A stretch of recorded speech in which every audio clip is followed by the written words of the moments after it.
BBK Karpin Fauna legez kanpoko trafikoaren, abandonuaren eta tratutxarren biktima izan diren animalia basatiei bigarren aukera bat eskaintzeko lan egiten duen babes zentroa da. Animalia hauek behar duten arreta eta zaintza ematea da gure konpromezua, baina oinarrizko arazoa ahaztu gabe. Hau ez da egon beharko luketen lekua.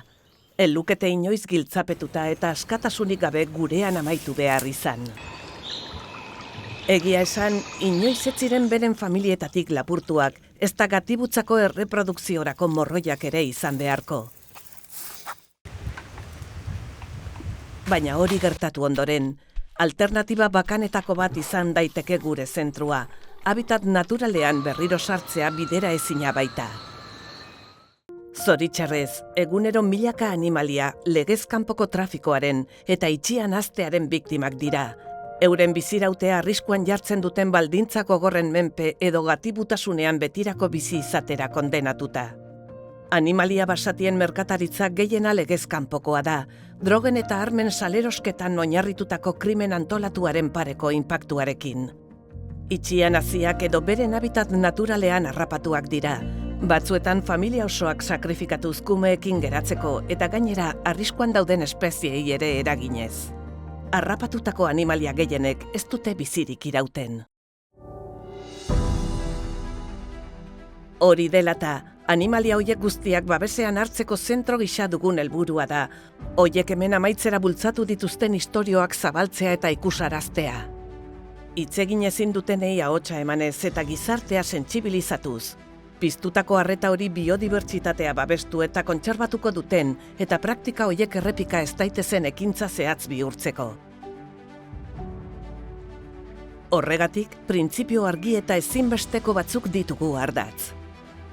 Ez ditugu animaliak itxian hazten, baldintza hoietan jaiotako kume bakoitza askatasunik gabeko bizitza batera kondenatuta legoke, eta gainera benetan laguntza behar duen beste animalia baten lekua beteko luke.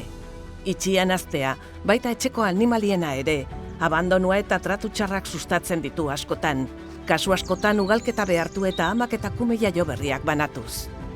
Basa bizitzara itzultzea bidera ezina duten animaliak soilik hartzen ditugu babesean.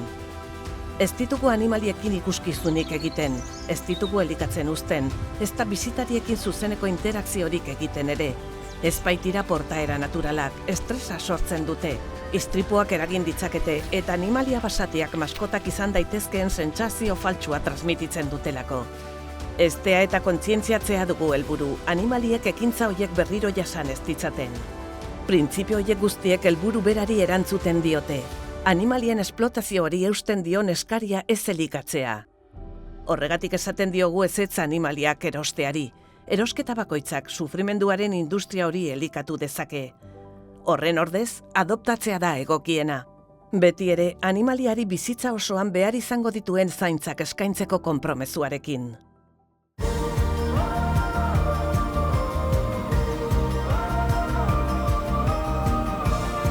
Gure zentroa bisitatzen ere laguntzen duzu.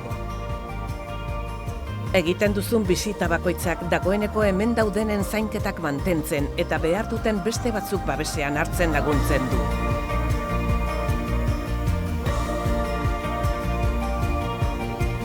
Animalia hauek ez lukete hemen egon behar, baina zenbait gizakien ekintza arduragabeek ona ekarri dituztenez, elkarrekin gure esku dagoena egingo dugu, ahalik eta ondoen bizi daitezen.